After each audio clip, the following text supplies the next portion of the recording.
Assalamualaikum warahmatullahi wabarakatuh. Bapak Ibu yang saya hormati, terima kasih untuk waktunya. Saya Ita Agusti, calon guru penggerak angkatan 9 Kabupaten Sukoharjo. Mohon izin sebelumnya, di sini bukan berarti saya lebih hebat dari Bapak Ibu. Saya hanya ingin menyampaikan diseminasi tentang budaya positif. Saya hanya ingin sharing tentang apa yang saya dapatkan selama beberapa bulan ini di pendidikan guru penggerak. Mari sama-sama berbagi. Baik Bapak Ibu, untuk menambah semangat kita hari ini, kita ice breathing terlebih dahulu. Perhatikan peraturannya untuk ice breathingnya. Kita akan sambung lagu. Sambung lagu nanti kita menyambungkan kata yang terakhir. Contohnya, aku mau mendampingi dirimu. Nah, lanjut, dirimu, bisa dirimu, bisa diri. Ya, lanjut, gitu ya misalnya ya. Dimulai dari saya. Mulai dari saya dulu, sebentar. Mau dari kanan atau dari kiri? Oh, kanan dulu. Ya, baik. Jadi dimulai dari saya ya. Hanya cinta sejati yang bisa memberi tanpa harus menerima. Menerima. Bisa menerima, terima. Bisa katanya itu menerima.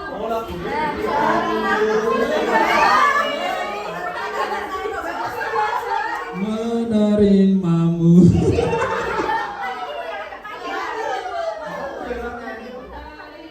Terima kasih.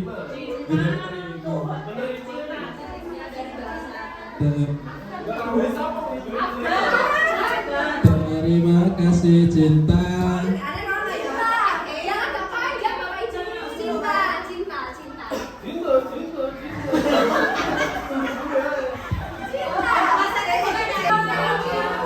Cintaku tak pernah memandang siapa kamu.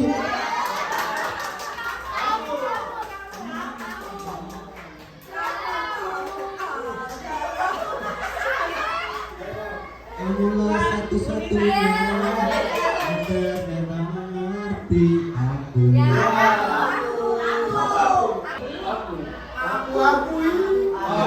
Aku adalah lelaki.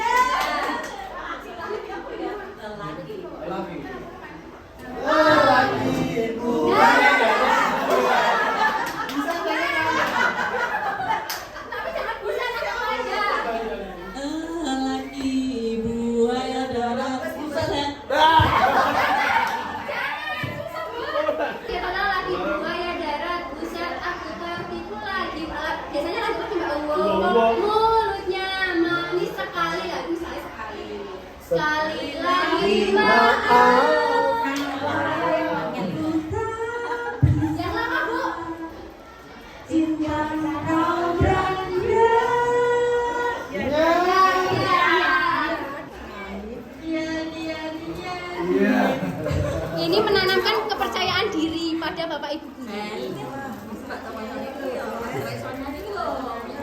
Dia, cinta yang kutunggu, tunggu.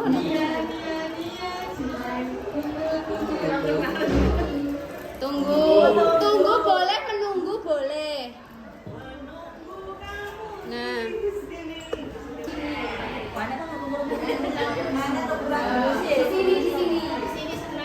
Di sini senang.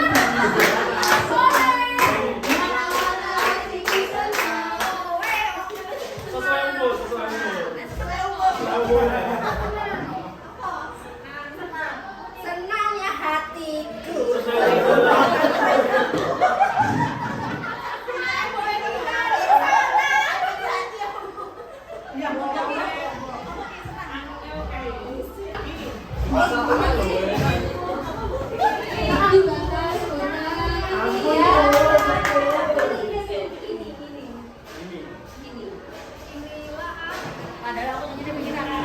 Ayo yang panjang Mbak Ika. Kamu balik nyanyi dewe.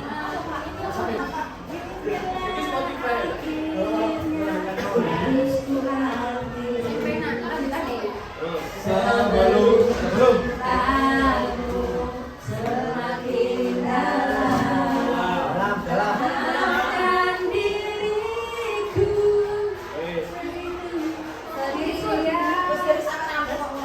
Setia ya. setiamu. Walaupun kau di sana lebih besar darinya. Dan Sabang sampai habis umurku, sampai habis usia. Maukah dirimu? Maukah dirimu? Bapak masih belum tidur. Ya, tepuk tangan untuk kita semua Bapak Ibu. Terima kasih. Mari kita bahas bersama-sama materi kami tentang guru penggerak, yaitu budaya positif. Latar belakang dari filosofi Ki Hajar Dewantara dulu yang mengumpamakan sekolah sebagai ladang, tempat persemaian bibit-bibit. Agar bibit bisa berkembang secara maksimal, maka petani dapat memperbaiki kondisi tanah, memelihara bibit tanaman, memberi pupuk dan air, membasmi ulat atau jamur yang mengganggu, dan lain sebagainya. Jadi, sekolah menurut Ki Hajar Dewantara itu dianggap sebagai ladang. Siswanya dianggap sebagai tanamannya. Jadi, kalau sekolah itu ladang, siswa itu sebagai tanamannya, berarti kita sebagai Bapak Ibu guru itu adalah sebagai apa Bapak Ibu? Ya, sebagai petaninya, betul sekali. Maka kitalah yang dapat menentukan siswa itu mau seperti apa. Jadi walaupun muridnya itu unggul, tapi kita sebagai guru tidak memberikan perilaku yang baik, maka hasilnya tidak sesuai yang kita harapkan. Jadi tugas kita sebagai seorang guru atau sebagai seorang pendidik itu sebagai petani yang mengusahakan supaya bibit yang tumbuh itu menjadi yang terbaik. Lanjut. Budaya positif. Budaya positif di sekolah yaitu nilai-nilai dan kebiasaan-kebiasaan di sekolah yang berpihak pada peserta didik agar mereka dapat berkembang menjadi pribadi yang kritis, penuh hormat dan bertanggung jawab. Sebelumnya saya ingin bertanya Bapak Ibu, apakah di sekolah kita sudah tercipta budaya positif? Sudah. Ya, contohnya dalam lingkungan sekolah kita dalam keagamaan itu ada sholat zuhur berjamaah, kemudian ada sholat duha, kemudian apalagi pengajian di minggu ke-4 ya, kemudian ada 5S, senyum, sapa, salam, sopan santun ya, kemudian termasuk datang tidak terlambat itu juga termasuk budaya positif. Jadi itu contoh-contoh budaya positif. Lanjut.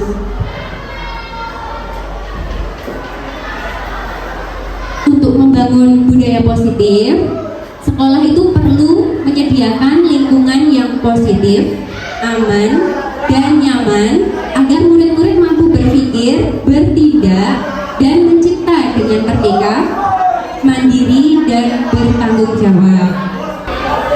Budaya positif itu merupakan nilai-nilai kebajikan atau keyakinan universal yang didapat di sekolah. Selama ini Bapak Ibu, seringkali kita itu sebagai guru merasa berkewajiban mengontrol perilaku siswa agar memiliki perilaku yang sesuai dengan apa yang kita harapkan. Itu perwujudannya biasanya kita sering memberikan hukuman kepada siswa yang melakukan kesalahan, dan guru itu juga sering memberikan penghargaan tentang perbuatan baik. Nanti selanjutnya kita akan bahas tentang bagaimana secara teori hukuman dan tentang penghargaan, bagaimana seharusnya kita menyikapi sesuatu itu dengan baik menurut dengan teori-teori. Di sini ada beberapa konsep inti budaya positif yang akan saya sampaikan.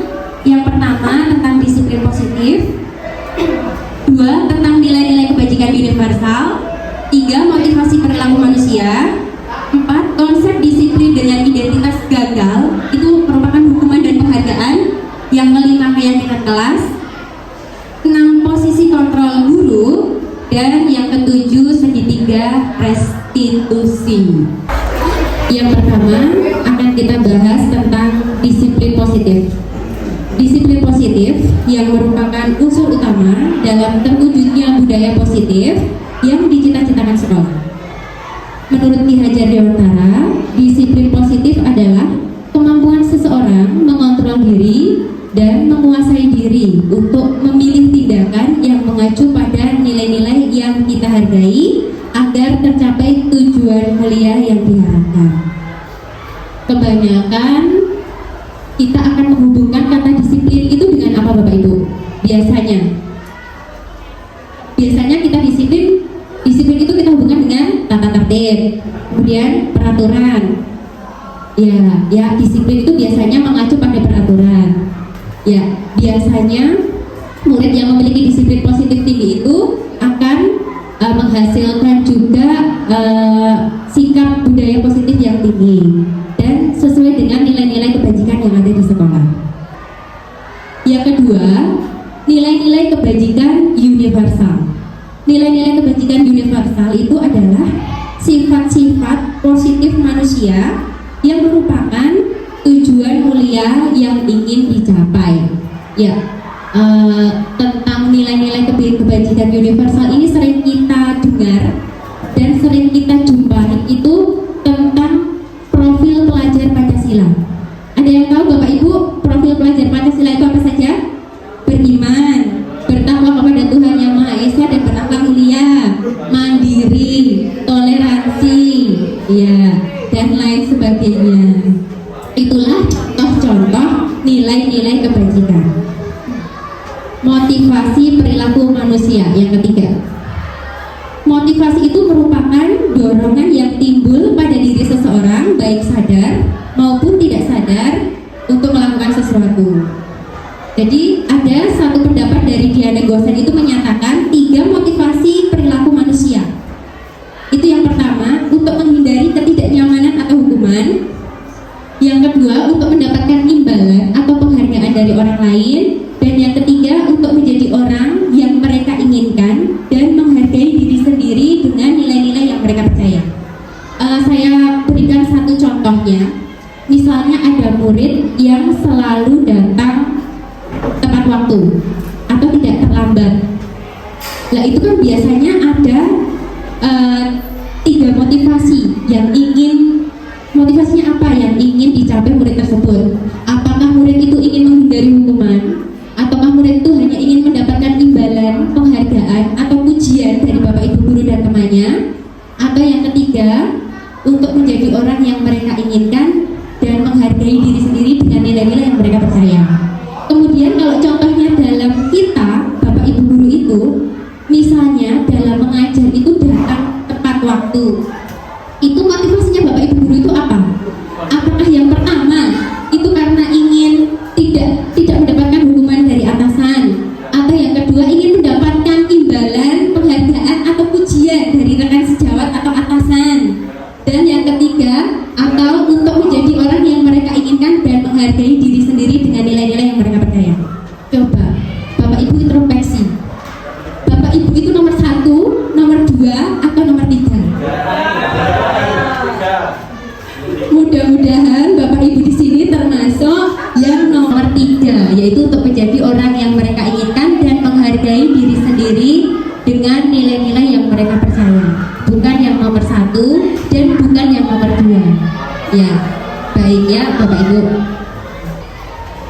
Yang keempat, konsep disiplin dengan identitas gagal, yaitu kita di sini akan membahas tentang hukuman dan penghargaan.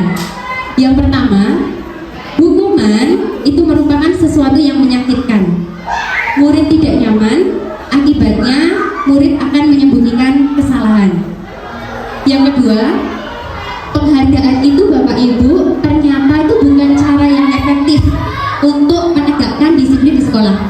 Penghargaan itu justru merusak hubungan. Ketika seseorang diberi penghargaan atau dipuji di depan orang banyak, maka yang lain akan merasa iri. Menurut hasil penelitian, penghargaan itu tidak efektif. Jadi misalnya di kelas itu ada siswa yang rajin, rapi, seringkali kita sebagai seorang pendidik itu memuji di depan teman-temannya atau di depan orang banyak. Lah itu akan menimbulkan perasaan iri. Dan menurut pendapat saya pribadi, misalnya penghargaan itu bisa dilakukan sekali waktu kalau yang memang benar-benar berprestasi untuk memotivasi siswa yang lain. Kemudian contoh yang kedua itu misalnya kita sebagai seorang guru, pimpinan kita atau kepala sekolah itu memberikan pujian terhadap salah satu guru pada saat rapat. Jadi misalnya memberikan pujian kepada satu guru pada saat rapat tentang kebiasaan yang dilakukan. Misalnya Bu itu rajin mengajar tepat waktu dan sebagainya. Jika pujian itu dilakukan di hadapan orang banyak, itu akan menimbulkan perasaan iri. Dan ketika seseorang itu diberikan penghargaan atau pujian di hadapan orang lain, itu maka sebagian dari mereka itu tidak menyukai orang yang diberikan penghargaan tersebut. Ya. Yang kelima, tentang keyakinan kelas. Keyakinan kelas itu merupakan nilai-nilai kebajikan universal yang disepakati bersama dengan murid di kelas. Keyakinan disusun berdasarkan kesepakatan kelas sebagai salah satu upaya penting terbentuknya budaya positif.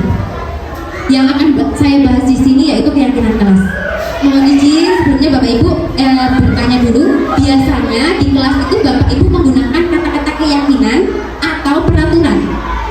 Peraturan kelas atau keyakinan kelas? Peraturan kelas ya. Dalam artian kita itu sering mendengarnya itu peraturan ya, atau aturan. Biasanya bisa wali kelas, bisa juga guru mapel. Biasanya itu pada saat kita masuk kelas, kita misalnya sebagai guru mapel, kita sering memberikan yang pertama anak-anak pada saat jam saya itu tidak boleh ramai. Untuk pelajaran saya wajib mengerjakan tugas dengan tepat waktu, itu dan lain sebagainya. Contohnya itu peraturan yang sering kita buat. Kemudian misalnya contoh yang kedua, pada saat wali kelas masuk itu membuat aturan. Contohnya yang pertama, kelas kita tidak boleh ada yang datang terlambat. Yang kedua, kelas kita harus mengerjakan PR di rumah. Kemudian yang ketiga, misalnya kelas kita harus melakukan piket secara teratur. Nah itu biasanya itu menggunakan kata-kata peraturan atau keyakinan kesepakatan kelas. Nah biasanya kan Bapak Ibu peraturan ya. Baik. Nah tujuan kita keyakinan kelas itu pada dasarnya untuk menciptakan budaya positif yang mengarah ke hal-hal yang positif. Karena kita membuat sebuah peraturan itu berkembang menjadi sebuah keyakinan, berkembang lagi menjadi lingkungan yang positif, dan akan berkembang lagi ke seluruh keluarga sekolah yang akan memberbudayakan budaya positif di sekolah. Seperti itu. Jadi Bapak Ibu, mengapa kita menyebutnya sebagai keyakinan kelas? Mengapa tidak peraturan kelas? Itu karena dari peraturan tadi itu ternyata dari peraturan-peraturan tadi itu ada keyakinan di dalamnya, sehingga terbentuk budaya positif dari dalam diri sendiri. Jadi saat murid bertindak itu bukan tentang lagi peraturan, tapi berdasarkan keyakinan. Oh, saya melakukan ini supaya titik-titik, seperti itu. Jadi saya mengerjakan PR supaya titik-titik, itu sudah yakin, bukan lagi tentang mentaati peraturan. Jadi kalau misalnya di kelas kita itu siswa sudah yakin akan nilai-nilai kebajikan, maka akan terbentuk lingkungan kelas yang positif, akan menciptakan suatu kelas yang nyaman dan aman. Karena apa? Karena dari dalam diri mereka itu sudah ada motivasi dari dalam diri sendiri atau secara sadar, bukan lagi tentang peraturan. Jadi intinya, kenapa kita menggunakan keyakinan? Supaya murid itu lebih termotivasi dari dalam dirinya masing-masing. Artinya mereka itu melakukan sesuatu itu dari hati, karena sudah sadar, dan melakukan itu dengan senang hati. Karena itulah keyakinan kelas, kita menggunakan keyakinan kelas, bukan lagi tentang peraturan kelas. Poin pentingnya Bapak Ibu, apabila tidak sesuai dengan peraturan itu, nanti bagaimana nilai-nilai kebajikan itu tidak ada. Ya, jadi di sini kita membentuk keyakinan kelas itu dari diri masing-masing secara sadar. Lanjut. 6. Tentang posisi kontrol guru. Nah ini Bapak Ibu guru itu yang galak-galak bisa diperhatikan. 6 posisi kontrol. Yang ke-6 posisi kontrol guru. Berdasarkan pada teori Dr. William Glasser itu ada 5 posisi kontrol yang diterapkan seorang guru. Yang pertama seorang penghukum, yang kedua pembuat rasa bersalah, yang ketiga teman, keempat pemantau, dan yang kelima posisi manajer. Coba bagaimana cara kita sebagai pendidik itu ketika ada siswa yang bermasalah, dalam tanda kutip ada sesuatu hal, ada 5 posisi kontrol yang bisa kita terapkan dari Bapak Ibu. Posisi mana yang akan kita terapkan? Jadi ada 5 posisi kontrol itu.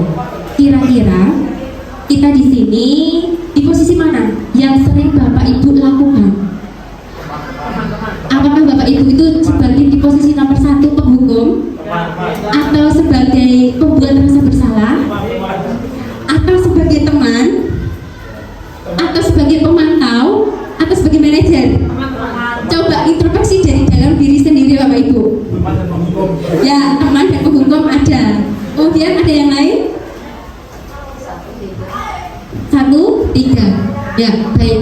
Jadi di sini kita akan pahami 5 posisi kontrol yang diterapkan seorang guru. Yang pertama kita akan bahas dulu tentang posisi penghukum. Biasanya kita menghukum anak itu pada sesuatu yang tidak terduga saat melakukan kesalahan. Tiba-tiba kita langsung memberikan hukuman. Jadi seorang pendidik itu yang langsung menghukum itu sebenarnya tidak dianjurkan. Ada yang lebih baik lagi. Jadi misalnya ada anak yang terlambat, itu tidak harus langsung ayo sekarang lari-lari 3 kali, itu tidak. Nanti kita akan bahas lagi.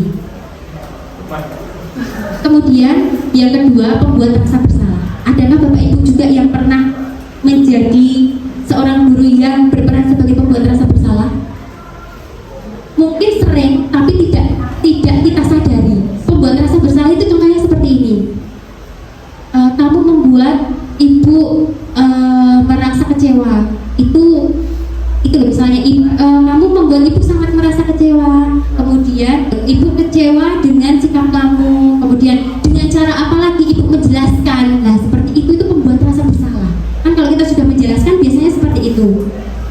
Dan pembuat rasa bersalah inilah posisi yang paling dampaknya itu peserta didik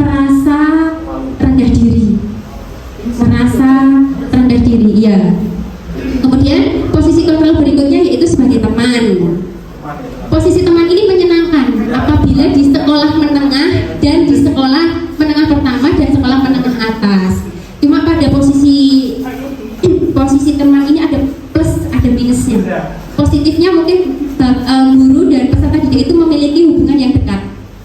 Tapi negatifnya, peserta didik itu akan ketergantungan terhadap guru tersebut.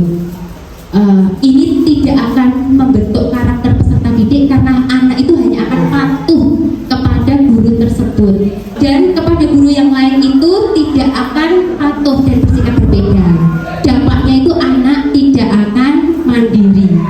Kemudian posisi kontrol berikutnya adalah pemantau.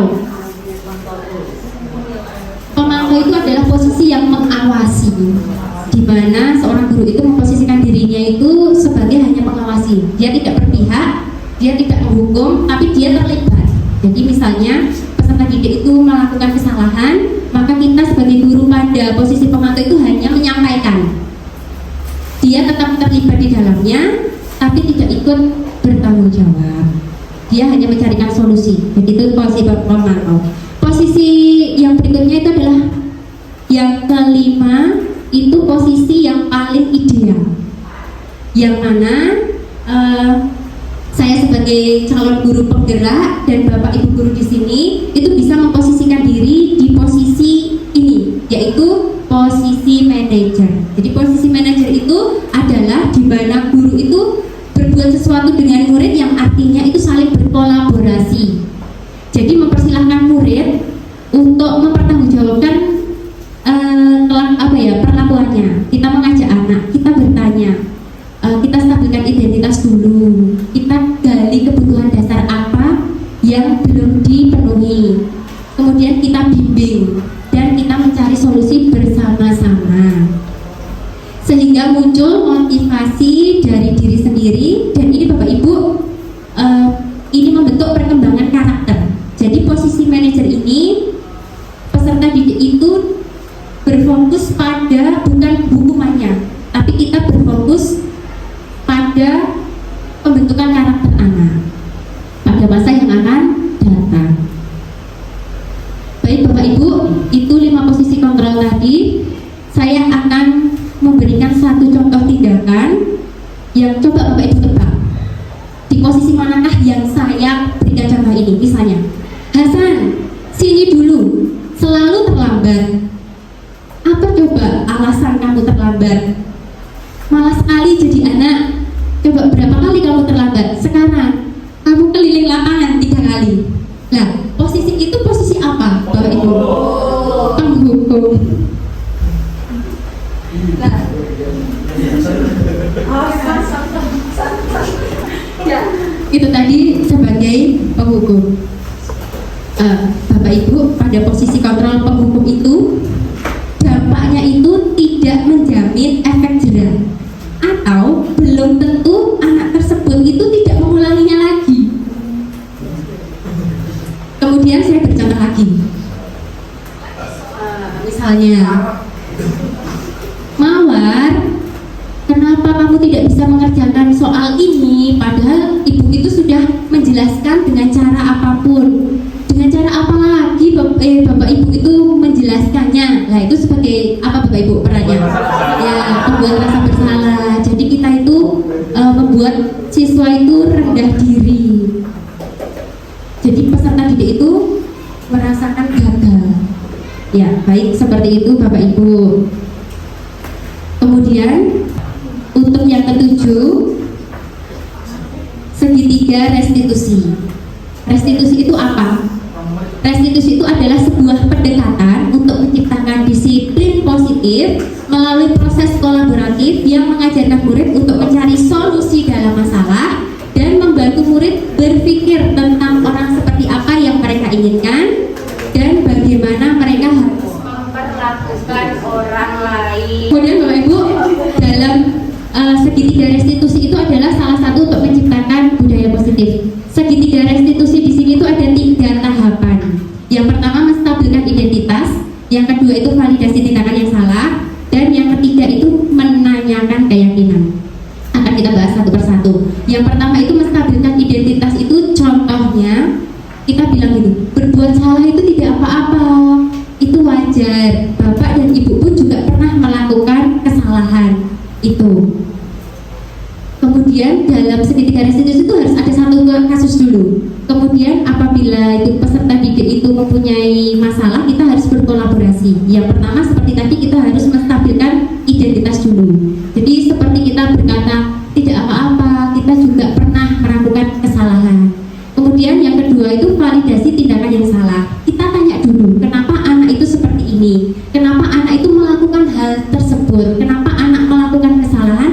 Kita gali supaya anak itu dapat menganalisis kebutuhan apa yang belum dicapai. Kemudian yang ketiga itu kita harus memberikan motivasi. Jadi padahal kamu bisa loh datang lebih awal, padahal kamu bisa loh mengerjakan PR di rumah, tidak di sekolah. Jadi seperti itu. Kemudian setelah validasi tindakan yang salah, yang ketiga itu tentang menanyakan keyakinan. Apabila seorang peserta didik itu yang berbuat kesalahan, kita langkah pertama itu bisa kita melakukan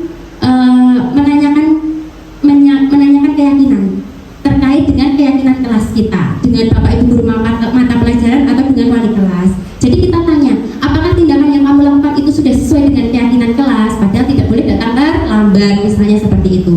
Jadi kita sebagai posisi guru itu tidak dianjurkan untuk menghukum dan tidak dianjurkan juga membuat anak itu merasa bersalah. Jadi sesuai dengan filosofi Ki Hajar Dewantara itu, kita sebagai seorang pendidik itu untuk menuntun siswa, di mana siswa kita itu sudah memiliki kodrat dan bakatnya masing-masing. Jadi Bapak Ibu, coba saya ingin bertanya, adakah Bapak Ibu di sini yang posisi kontrolnya sebagai penghukum? Sering? Ada. Ya, semoga posisi kontrol ini bisa diterapkan dan bisa dicoba tidak hanya sebagai penghukum. Dan Bapak Ibu lebih nyaman melakukan yang mana dalam 5 posisi kontrol? Kalau menurut saya tetap melakukan posisi manajer dengan berkolaborasi dengan siswa tersebut.